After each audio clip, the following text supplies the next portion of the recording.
My name is Jason Kelman, and I'm co-director of Hebrew Union College Press and a member of the faculty here in Cincinnati. As we're here to celebrate Dr. Rechnnitzer's new book with HUC Press, we are pleased to partner with the Cloud Library for this lecture. The Cloud Library is a sacred holding of the Jewish cultural patrimony. The books here represent generations of collecting in good guidance and concern of people who wanted to ensure that Jewish books were available to the public. I know that many of us have had our Facebook posts and others flourish with recent rumors concerning the sale of books from this fine collection. Unfortunately, recent communications from the administration should have us all worried, and I encourage those who care about this collection and care about the Jewish cultural patrimony to keep a close eye on activities as they unfold. For more than 100 years, the Hebrew Union College Press has brought the best in Jewish scholarship to the academic community and to those concerned with sophisticated Jewish learning. In its early decades, HUC Press existed to make the work of HUC scholars and their colleagues available when there were few venues in North America willing to publish Jewish content. For the last 70 years, we publish great Jewish scholarship just because we could. Run by HUC scholars with professional help and driven by the desire to participate in the trade in ideas, we have worked hard to be the kind of press we would want to publish our own books with. In recent years, as many press budgets have shrunk and sales have become more important, more and more presses have pushed for public-facing scholarship with contemporary relevance. Others are choosing to publish handbooks and guides instead of single-authored monographs. We are proud to say that in this environment, we remain committed to bringing important scholarship to scholars. In keeping with this, the HUC Press has always worked to amplify the work of HUC faculty and alumni. Subject to the rigorous eye of peer reviewers and edited carefully by our in-house editors, we offer our faculty one more outlet to share their ideas with the world. Today, we get to hear from our colleague and friend Haim Rechnitzer. Having earned his Ph.D. on the thought of Leo Strauss at Hebrew University, and having been ordained a rabbi on our Jerusalem campus, Rabbi Dr. Rechnitzer has been a member of the faculty since 2005. In addition to his scholarship, Dr. Rechnitzer is a published poet who has creatively and thoughtfully generated 3 volumes of poetry, all of which can be purchased at the front desk on your way up. In his newest work, Ars-Prophetica, Haim brings together his passions. With a scholar's eye, a poet's mind, and a rabbi's heart, he analyzes the works of a generation of Israeli poets writing in Hebrew, who are typically identified as secular. In so doing, he challenges the meaning of secularism in the Israeli context and shows how Jewish learning and theological structures undergird these poems.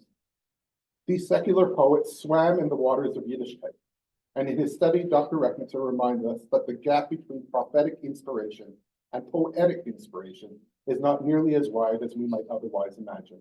Hi. Thanks to my colleague, Professor Jason Carmi, and I can spend the entire time we have with thanks, but I cannot not thank the library and the library staff that without this library, I wouldn't be able to research and write this book. So in a sense, this book is the product of the Cloud Library as well, our joint venture. One more thing that I want to say that is not on the topic of the discussion today. Modern Hebrew literature and the poets that we're going to encounter today wouldn't have been able to exist without the Zionist project and the state of Israel. In this recent week, a group from Netiv Asara, one of the villages at Gaza Strip, came to Cincinnati, amongst other places, to share their stories and also in a very shy way to ask our help. So if you so feel, when you leave, there are sheets of paper with a scanning option. If you want to learn about Netiv Asara, if you want to make a donation, it's up to you. I just want to recognize that Hebrew literature in Israel is a long project that we all are thankful for. Okay, let me sort of open this so when I move, now you can hear me too. Okay. So the lecture is stemming from the book that was published recently. Thanks to the Hebrew Union College Press, we can publish it, and whoever is purchasing the book is can think of it as a donation to the press, not to the author. Okay, as well as the poetry books, a donation to the library. Let's begin. Okay, so we're going to talk about the motivation, the agenda of this book or the project. And I want to read it. Is there a Hebrew, Jewish, secular theology? And if there is, where is it? All right, what is Hebrew, Jewish, secular, Israeli theology? It's a mouthful. And some of the things are maybe strange when they come together with theology, thinking about God. So is a reflective, what is Jewish theology? It's not the most romantic. So is a reflective engagement with the divine, moving from classical Jewish canonical text and discourse, yet free from, and this is important, free from religious institutional constraints and affiliation.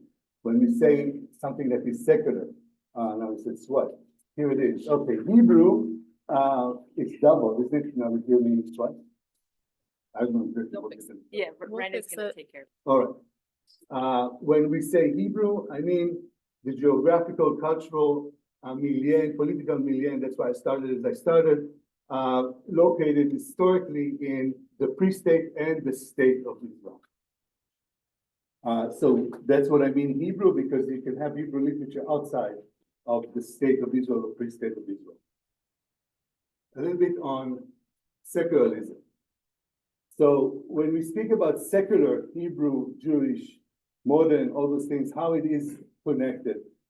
Secularism in Hebrew, Chiloni, does not mean relating to worldly, like to this world, and disregarding anything that is spiritual. We have several kinds of secularism in Israel or in Israeli society, but even if we think about it, secular religiosity, you reject institutional, oh, sorry, yeah, oh. You stand on this side. Yeah, I can stand on this side. Away from the microphone. Oh, okay. All right. There We will overcome that. Yes. So you can still have secular religiosity and sort of reject any kind of organized religion, or even on your own. It doesn't mean that you cannot have a connection to something spiritual, to something divine. You simply don't go through the routes of religion in general and the Jewish religion as it formed itself. And we do have, or we had more of it in Israel, what we call the Canaanite radical secularism, those that rejected completely the history of Judaism and wanted to return to the land of Israel, to Canaan, and sort of reinvent the modern Hebrew. If you cannot say the modern Jewish Hebrew in that sense, to reconnect with the history of the land, including the Canaanite religion. We're not talking about their poetry, although there is, not today. No, that's The other way. Okay, wow, I'm getting crash poetry. Okay, secular pluralism includes religion as part of the culture, but not as the defining thing in the culture. It acknowledges that in Israel or Israeli culture or in Jewish culture, you have also various religious institutions, various religious texts and ways to engage, but that's not equal to be Hebrew Israeli and even not to be Hebrew Israeli Jewish person, because you're not putting the Jewish religion at the core, the pedestal, and the originator of who you are. And the last one, a national Zionist secularism with theological underpinning. It's very important to know that within what we deem the secular Israeli society, there is a lot of theological underpinning, use of theology, including the collective memory that is stemming from the Bible a lot, but not only from the Bible. And it is discussed, it is celebrated, it has become part of the culture itself. in a way, it's bypassing and owning the established religion up to Jewish religion, up to where Israeli Jews are now engaging on their own terms. And I can do things, you can think about things that are, the civic religion of Israel, the fact that we call the Knesset after the Sanhedrin, the fact that we are having the menorah as the symbol of Israel. That's part of owning it and also transforming it to become part of the culture. Okay. No. Sorry. Do it again. Here we are. Okay. Ars-Prophetica. Why these poets? What is the title and why is the poet? These poets. So I'm sort of playing here on the term Ars-Poetica, which is, let's say, the simplest way to think about it is poems, production of poems, writing of poems about poetry, about the act of writing poetry as well. So here there is poems that are written out of or about the engagement of the poet with the concept of prophecy. Now, when we think about prophecy, we can think of various things. What does it mean to be a prophet? We can think of Jeremiah as one, or Ezekiel or Isaiah, prophets that are producing texts that guide us, and even predict the future or warn us from possible scenarios in the future. Or you can think of a story, for example, of King Saul, when he was not a king yet, still becoming or looking for his father's donkeys. He's joining a band of prophets that are dancing, celebrating, and maybe engaging in ecstatic experience. We just know that the Bible says Saul has changed. You wouldn't recognize him after that transformative, ecstatic experience. So I just ask us to think of prophecy not, oh, the prophets are telling us, or the poets are telling us how to behave, or what does it mean to be an Israeli, or what does it mean to be part of the Zionist project, or anti-this, not this. This can be part of what they do. But basically what I'm after is looking for poetry and poets that are reporting, experiencing and reporting about their engagement with the divine, or with divine realms, or with God. Depends, if you want to say God, it's already a very constructive thing. You can say divine, it's more open. Why these 4 poets? We could have more than 4. I was looking for something that will give us a map of different engagements with God. Different engagements through poetry, of course, in their poetry with God. And one thing that they had to, other than the experience that they seek or talk or report about or reject, all those things, they had to be, for me, they had to be embedded in Jewish texts. So what was important for me in order to excavate and then rebuild theology, that will be Hebrew, it will be modern, it will be Israeli, and as well secular, which is not stemming from, not rising from institutional religion, not Reform, not New Age, and not Orthodoxy, all the denominations, none of them, is that the poets, and the only thing that is important in their poetry, show a deep knowledge of Hebrew sources. And so we can trace back the sources that they are talking to, utilizing, or even looking through those sources, looking through them in order to understand the experience that they experience and also to communicate it with us. And those 4 types provide different angles on the subject of experiencing the divine presence, or talking with God, or arguing with God. So if we look at each one of them, we look at Avraham Ḥalfi. Is God, if you read his poetry, and what I've done is I read the entire corpus and then I tried to find some motif. Is God is a miserable, poor God, like wounded God. We will see one of the poems. And part of what Ḥalfi is doing both things. He's blaming God for his shortcomings, not redeeming the world, not helping the poor, not saving those that are about to be murdered. That's one thing. So where is his godness, impotence? And also in other places, he is talking about God that needs us. In that stage, God needs our mercy or needs our hand, needs us to maybe survive as God, but also to eventually, hopefully, will assume again his role as the master of the universe, as was supposed to be. So this is Ḥalfi.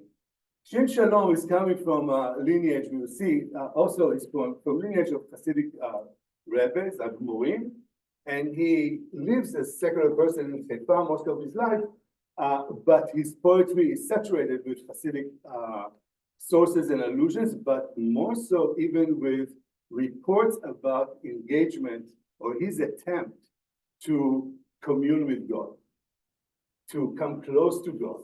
And I would say even tragically his failed attempt to reach God, knowing that his forefathers could.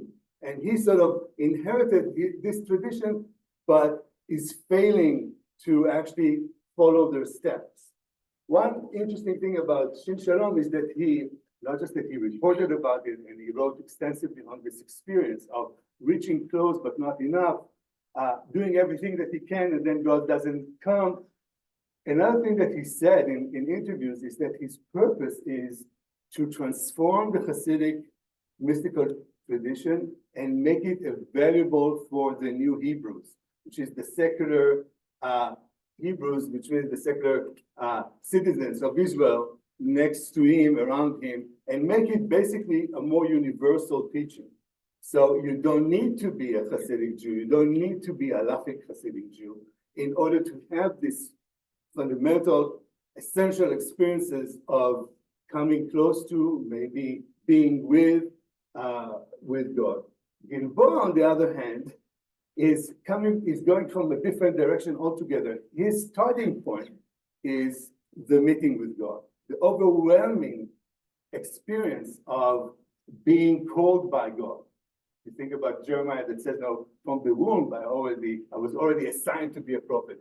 With Gilboa, it's not from being birthed, but it's sort of birth. He was kidnapped, if you want, by God and being forced to be his prophet. And part of his poetry is an account of his rejection of this service. He doesn't want to be God's prophet. He's not saying that he doesn't want to be a prophet, but not God's prophet. So you can see a different direction. What Shalom wanted, Shin Shalom wanted, he never got, Gilboa got and didn't want. And Carmi is, dear Carmi, that was our teacher at the college as well. And I was lucky to be studying with him as a teenager. Carmi is coming from a different education and he's going to a altogether different direction. He was prepped to become an Orthodox rabbi, modern Orthodox rabbi in Yeshiva University. But when 47 started, which means starting the making of the fight over Israel, he was caught into this enthusiasm of what's going on in the Middle East, in the land of Israel, and he became a Zionist and came to Israel and actually fought at the War of Independence. His project, although he's the most knowledgeable, by the way, about Jewish sources, canonical sources, classic sources, his project is to take the beautiful, thick language, Jewish language, and Jewish reports, if you want, cultural reports about meeting with divine entities or living a life that is more spiritual because of association with divine entities.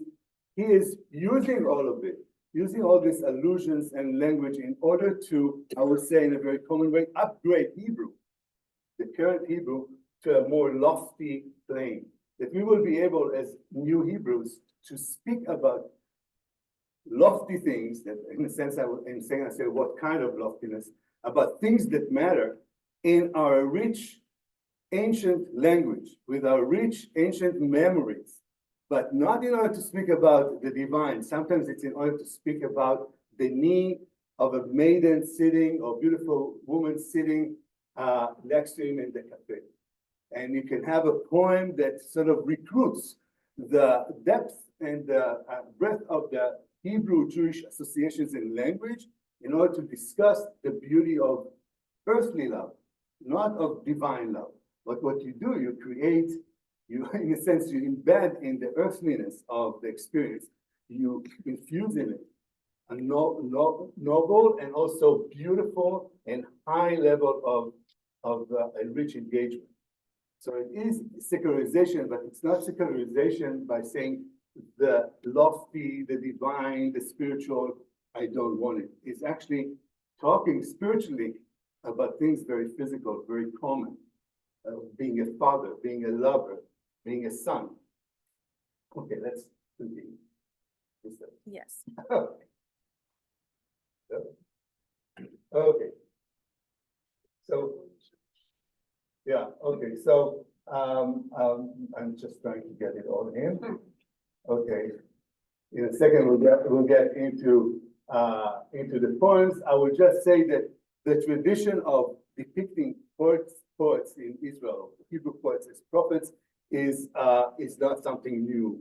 But usually the way that it was conceived is that the role of the let's say Bialik and other poets is more classic kind of prophecy in the sense of instructing the people, creating myths for the people, guiding the people through poetry, and expressing the culture of the time while trying to contribute to that. As you can already see, all those things can be included, but that's not the new thing that is happening in this project.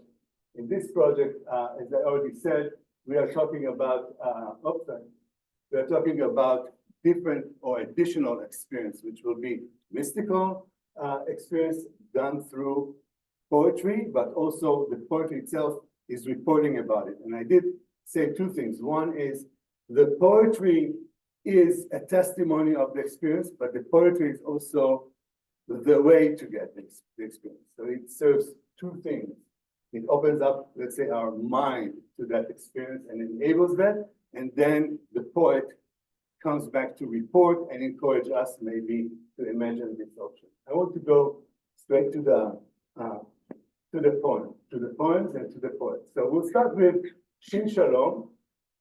You can see that all of them, starting basically outside of the land of Israel and coming to Israel in a pre-state and then stay in Israel. So that's very important for us, this connection.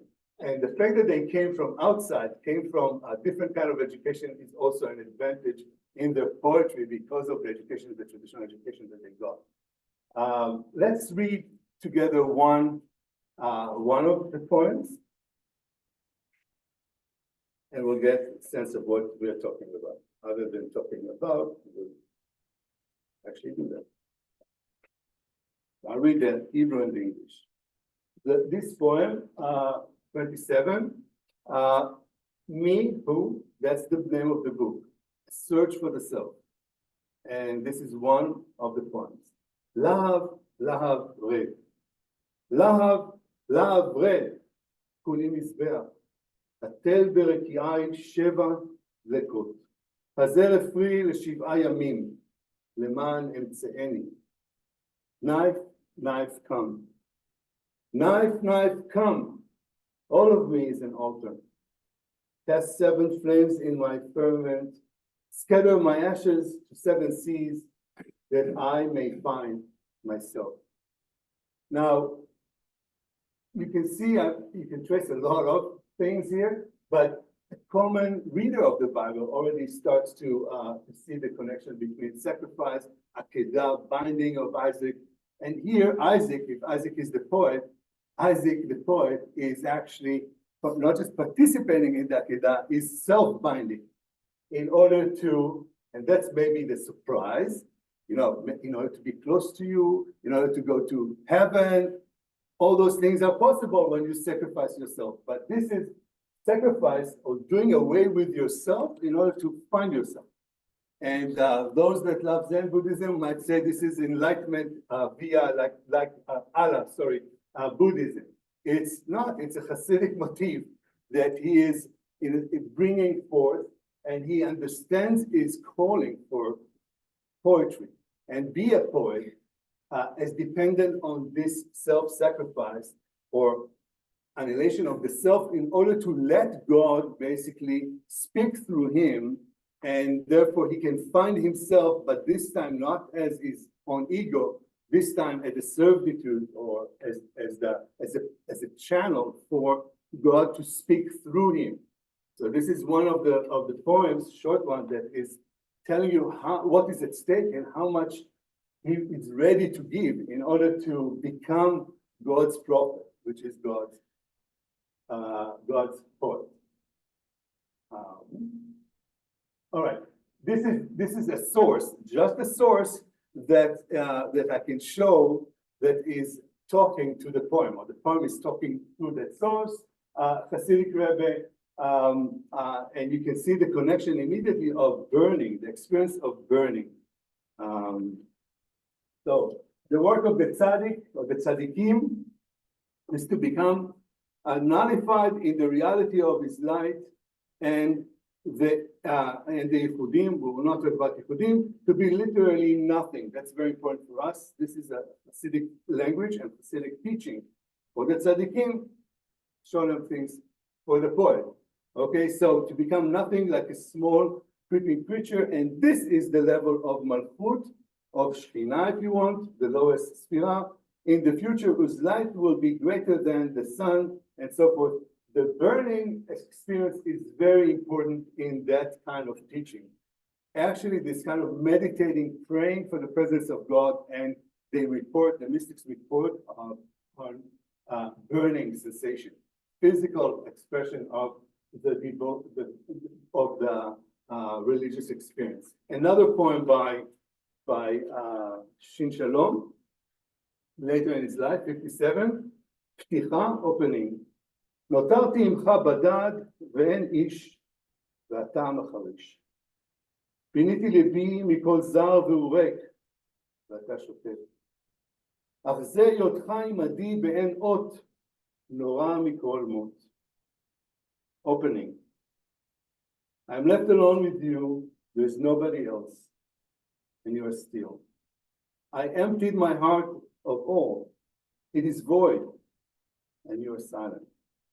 But being with you without a sign is worse than any death. And then there is a play of ot in Hebrew and sign and letter, which is, you have to decide when you translate because the English doesn't catch it. You see the same, not the same, you see a development of that experience of coming close to God, feeling that God is there, but not getting a message. Not getting a sign, and not getting being a poet, not getting letters to build words and poems based on this experience. So what we are left with is a report about the experience, but not the product of the experience. That's Shin Shalom. All right. I will move. This is a source from Hasidic source about the importance and the spiritual aspect of the letters. The fact that the letters are like, I'll say, connected to parachutes or connected to again, hot air balloons. You say something, if you're in the right kavanah, in the right direction, in the right attention, your words can be carried up. So I will go to the next point, just a matter of time. The next point of Ḥalfi, we spoke about Ḥalfi as the person that sort of, for him, God is really of need of our help because he's not helping us, and apparently there's a crisis up there. Okay, he was mainly an actor, and although he was a friend with Shlonsky and Alterman and all the big names, and now Goldberg, all the big names of poetry in Israel, he was sort of taking second row most of his life, and were rediscovered lately, more appreciated lately by the community of scholars and lovers of Hebrew poetry. let's see this expression. From corner to corner, and this is a sequence of poems. This is number 4, poems to the anonymous God. So we got El Almoni. You can see already something else. Okay, לפנות כל בוקר הוא יורד מן השמיים ויושב על אבן אצל חלוני. הבו לו פת לחם, הגמיהו מים והניחו לו. זה אלוהים אני. רוח עם חולפת בשפתיו נוגעת ולוחשת לו. אתה כמעט אדם. היא מבין כולנו לבדה יודעת כי מבלעדיו פה אלוהים אינם. With every dawn, he descends from heaven and sits on a rock by my window. So, bring him a crust of bread, water, and leave him to be. This is a destitute God. Wind, if she is drifting through, brushes his lips and whispers, "You are nearly a human." She alone amongst us all realizes that here there are no gods save him. Okay, she alone, the wind is she here in Hebrew, and that's why it's also in the translation. And I think it's crucial because there's something feminine in the way, in this approach to God, even when he is very weak. The wrapping, the kind of feminine spirit into that. But these are puzzling lines. You're almost human. We're not talking about Christian poetry here. It's not talking about Christ as the incarnation of God. We are talking about God. You know, if we're going to continue our connection with you, first, you have to realize that you are very much like us. Usually we say we were created in the image of God. This is a little bit different message here. All right, I will let you enjoy it. There's so many things that we can say about one poem, especially if we're going to look at more poems. But let's just take it in. Okay,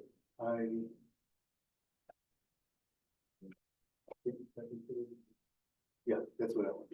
This is a short poem, became very famous poem by Ḥalfi, and I think that was misunderstood by many of the commentators. אני מצמצם עצמי כדי נקודה אלמונית, ולא להטריד בגופי מלכויות. I reduce myself to an anonymous dot, so not to disturb the kingdom of heaven with my body. It usually is understood that face read as very modest person or persona. I understand that my ego, let's do that kind of interpretation. My ego, when he's there, will not let the divine be either in me, next to me, somewhere. And therefore, the act of devotion is to reduce yourself, to make space for the divine to be. Nice, fantastic. But he's using here Luriani Kabbalah concept of tzimtzum, of being reduced to one point. It's almost the words in Luriani Kabbalah of the beginning of creation. God that is everywhere and all-powerful couldn't create the world without the first act of creation is reducing the presence of God to make space for the world to be created. That's, we read in Genesis as if all Genesis is creating from God out. Here, the first act of creation is reducing, making space. Now, if you know that, then who is the speaker here? This is not God that says, I reduce myself. This is the poet that is reducing himself. So who is giving birth to who? Who is the creator here? What are the kingdoms? Whose kingdoms? Are the kingdoms of poetry? Are the kingdoms of whatever Ḥalfi himself would create? Is he comparing himself so modestly, the act of poetry to act of creation, a la God? So you can see how daring he is, but also subtle, and the use of allusions, references to traditions here, it's the Lurianic tradition, the Lurianic Kabbalah. This is just to illustrate, if you go to the Maggid of Mezrich, the Hasidic Rebbe, God does not dwell except in someone who belittles himself. Hence, the tzaddik is called by all the terms that are related to the vessel.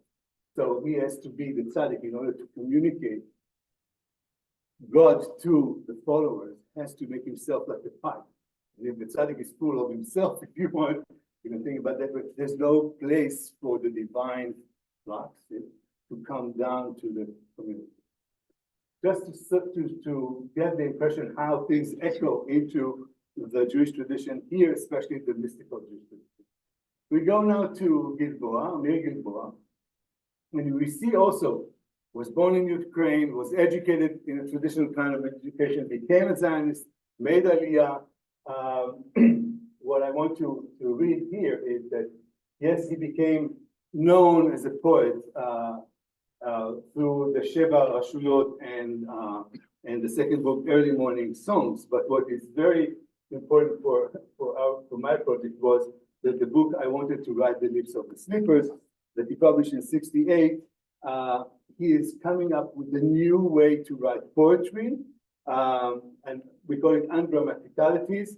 He's defying, if you want, the regular order of the language and punctuation and order of sentences. Many of his poems do not have titles and do not have any kind of punctuation. Sometimes the entire poem without a dot in the end. And it forces us to reconstruct the poem as we read it. Where is the subject? Where is the adverb? What is the adjective? Is now the adjective a noun for a different sentence? It's a really fascinating way to engage in poetry. But we're going to read, I think, a little bit more straightforward in regard to structure, poem. How are we doing with time? A little less than 10 minutes. Okay, wow. All right. So, Azer lefazer, I'll read the English. To scatter the backward, flowers on the floor. The bouquet. Scatter the bouquet of flowers upon the floor and table, not in a tightly bound bunch, thrust into a vase like fingers of scolding beauty. To grow gardens and orchards between confining walls, and to walk in the garden before being banished, and to hear God's walking voice as a accompanying tune and not as a defiant call. And God will continue to call incessantly, a voice walking, let it walk. So the allusion and reference, straight reference, it's to the Garden of Eden. And the event in Garden of Eden, now after Adam's sin, God is looking, and we hear the voice of God asking, "Where are you?" Yeah, and here we see, I don't want Garden of Eden. I don't want that neat and beautiful arrangement. The first act of me, the first rebellion, is to scatter it, to throw it all and create something out of the mess that will be completely mine. Very human, and in this sense, God at that moment, because we are not taking anything that He gives us, we break it and we rearrange it, if at all, in our way. God can continue walking His beautiful garden. Let Him walk. So we are not saying God is dead. We're not saying that there's no God. There is God. We make Him not relevant in our own quarters, and you can see this pushback and rebellion that he is expressing. Let's go to the last poet, and we will do it. We'll read it, and we will not talk a lot, so we will have a chance for you to ask questions. But Carmi is also connected to our college, so it's a very not the reason that I chose Carmi, but it's a nice occasion. All right. Let's read that one. And this is almost for Jason, because Jason is an expert on the book of Job.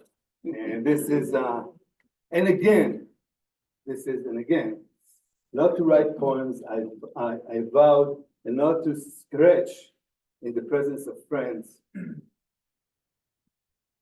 the consciousness that croaking woe and crumbling with words of pain.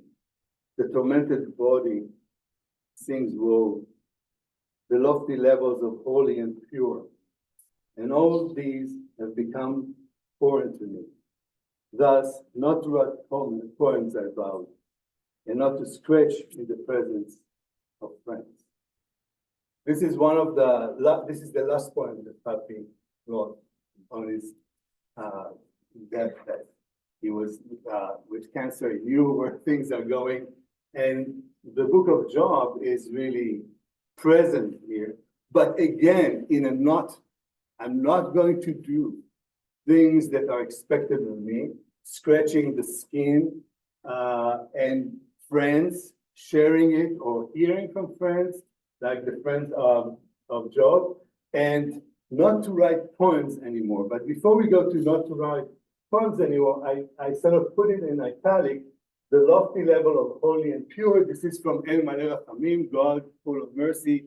When we read at services, when we mourn our dead, so he's referring to that, but he's referring to that woe to lofty levels. He is now crumbling with words of pain. Okay, the tormented body sings woe to the lofty, so singing to the El Maleh Rachamim, God full of mercy, that is not here. But you can see how he's using the resources of the culture in order to express something very existential, very human. It's a very human, tragic moment, but God is not here. The language of the Bible is, the memories of the Bible are. I think that we can stop here and see if there are questions. It's open. It's open also for our friends that are online. I forgot to acknowledge that we have online partners and listeners. Any questions? Yes. So these poets ended their lives in the 90s. So it's been another generation. Something about modern Israel. Are there men and women, perhaps, born after the lives of these poets who are embedded enough in Jewish tradition who would take on this quest to find a secular Jewish identity through poetry? There are. Not necessarily, I would not always say that it's the same kind of poetry and the same pepper, if you want, the same kind of dairy in regard to the sources.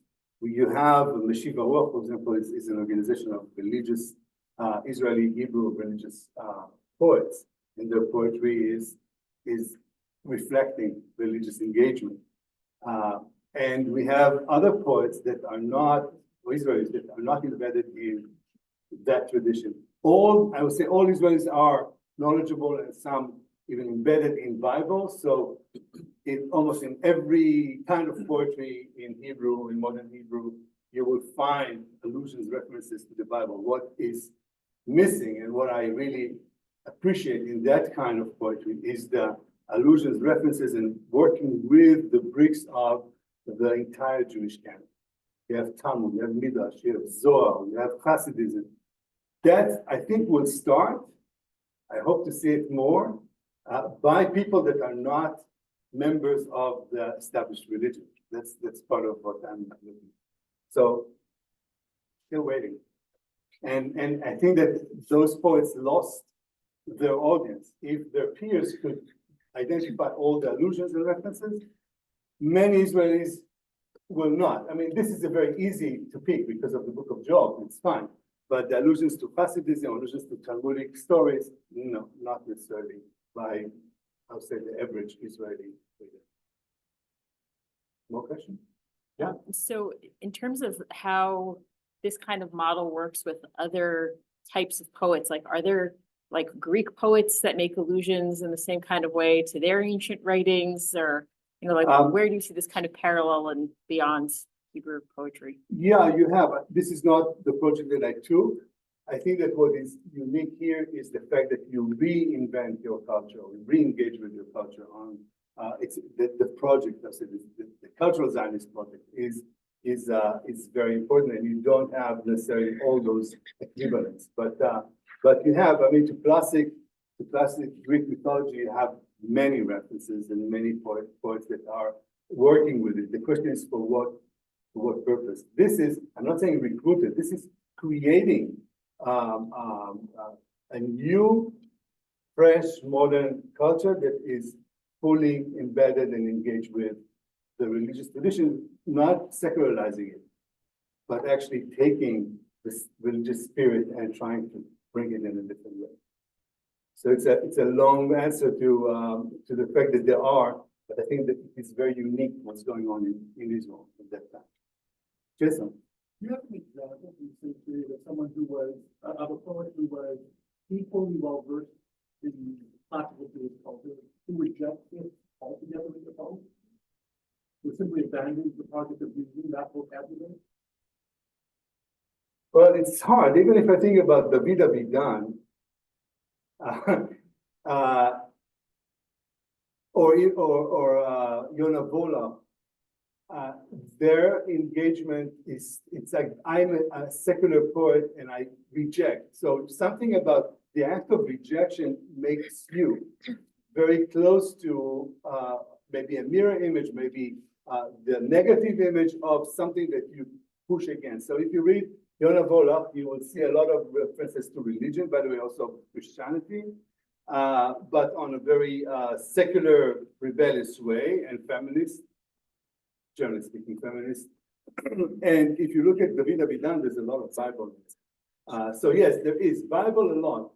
The problem is that to find poets at that time that had that education and they were so knowledgeable, and not just knowledgeable intellectually, but that became part of their DNA. I mean, the Talmud, the Midrash, the Zohar. Yeah. And okay. We also have some Zoom questions. if okay. you- Oh, just one quick. No, go ahead. Did you ever look at Yiddish poets in Israel? No, that's another.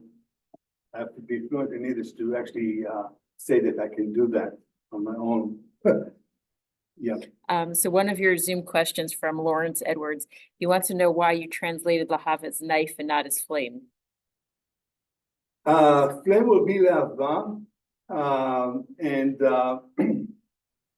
yeah, there is a play between love and Le'ava, and flame and being in flame, and a knife, but love, it's that, yeah. And another question, this person, sorry, this is Rabbi Barbara Simmons would like you to explain the title of prophetic imagery a little bit more. What do you mean by prophetic? So, okay, that's when I was pressed for time. I want to reach the point. In this sense, that prophetic is not just talking about the future or educating the people and so forth. Here, we're talking about experiences, mystical experience of being closed, moved by, being closed, being in association with, or sucked into the divine. So the word prophetic here, yes, I commune with the divine. So that's the important thing, not the product of the communing with the divine, not what you say. It's not that you get a message to speak with words, like these are the words that you tell. No, but being in the experience of hearing the voices of God, getting a sign, a letter from God. That's the prophetic moment. Do any of the poets talk about doing any kind of preparation in order to receive inspiration in kind of a parallel? No, I couldn't find that so openly, like mystical exercise, meditations, and so. Yeah. No, not that I ever saw. Yeah. Can you tell us a little bit more about the process of selection of the poets that you landed on? Yeah. And among others, that obviously had something to say. Yeah, so I can, for example, Alterman, Mhm. one of the greatest poets in that time, parallel to them. He has references to religiosity, but he's not embedded in the sources beyond Bible and a little bit Midrash. So for me to try and reconstruct theology, it's not enough. Leah Goldberg has poems about prayer, for example. Wonderful poems about prayers that can be talked out and become part of our text about prayer and maybe inspiring this prayer. But Leah Goldberg doesn't have the education or the history and education. She's not embedded in these sources. What determined those of the collection that I chose is the different faces, relations to the divine, but all of them had to be fully embedded in the entire Jewish canon. And at that time, it was hard to find, not Yonah Volach, not Avidan. Amichai has midrash. A lot was done with Amichai. I think that it's too soft of a theological stand for the purpose of what I want to put here, something stronger, more clear, and a lot of allusions from a range of texts, not a little bit midrash, a little bit kanal. I want to be able to see, if I read the entire corpus of poetry, to see a mystical, prophetic, or the question that I was asked, mystical, prophetic self-awareness, that's what is happening, and I'm writing about that. That's why it's Ars-Prophetica, poems about these experiences. I need a lot of them in order to create a Mishnah, to say, this is what they teach. Yes. It's very interesting to think about the multi-level of your original definitions. It's Israeli and Jewish and right. Yeah. So I'm trying to find there are lots of divergences or points of similarity. It's interesting that in this constellation of poets, almost all of them were born out and came to, which is to say, there was some kind of conscious or somewhat conscious acceptance or choice of one of those, which is to say Zionism, of one of those terms. Yeah. As opposed to later someone being born into it and just absorbed it as part of, right? But it isn't necessarily a conscious choice, it's part of the vocabulary of reality. So I was wondering if you could talk a little bit about that as it relates to the choice of these. Is it important to these poets that be the case? I think it's important. Some of them started writing their first poems were in Yiddish. So Gilboa for sure, and Ḥalfi some. So the move, including Shlonsky, the move to Israel was a theological decision. And with that came other decisions about the past, the way they saw their past and their tradition. If you are born in Israel and you're just an Israeli, you don't necessarily even have to think about you becoming or being Zionist. I mean, there's a lot to say about it, whether you have to say, no, I'm an Israeli and I'm Zionist, because there are people who say I'm just an Israeli. Ben Gurion, like people, this is the success. We reached it, we have a state, and that's the end of it. But I think it's crucial because of the self-awareness. It's not just the memory that they carry with or the knowledge that they carry with. I think this is that they make themselves who they are into a language that was not spoken. But Carmi, in Carmi's house, they spoke Hebrew, although it was in New York. All the rest were sort of born into Yiddish, all the other three. So it's taking a language that is not your mother tongue and then moving to your homeland that is not your birthland. All those things are important. I think when they create, they are part of a creation of the culture more than just I'm in that culture and I say something about it. That's very important. Yeah, there's more. Do we have one last question from Last Sue? question. Okay, in the Canaanite radical secular model, they imagine the authentic nativistic Hebrew identity. Can you describe that identity? That's from Eugene Bachnik. Yeah, so first you have to perceive everything that was created after leaving the land of Israel as a distortion. And rabbinic Judaism in the land of Israel and after losing sovereignty is a distortion of the experience of being there. Now, when you look at the Bible and you read into or with accompanied with that Canaanite myths and Mesopotamian myths, you are trying to reconstruct an identity that is connected to the land, to the mountains, to the valleys, to the experience of being a person of that land and not a person of books, not a person of commandments, not a person of a God that is distorted from the Baal or the Asherah, not being afraid of talking about what we in Judaism will call it idolatry.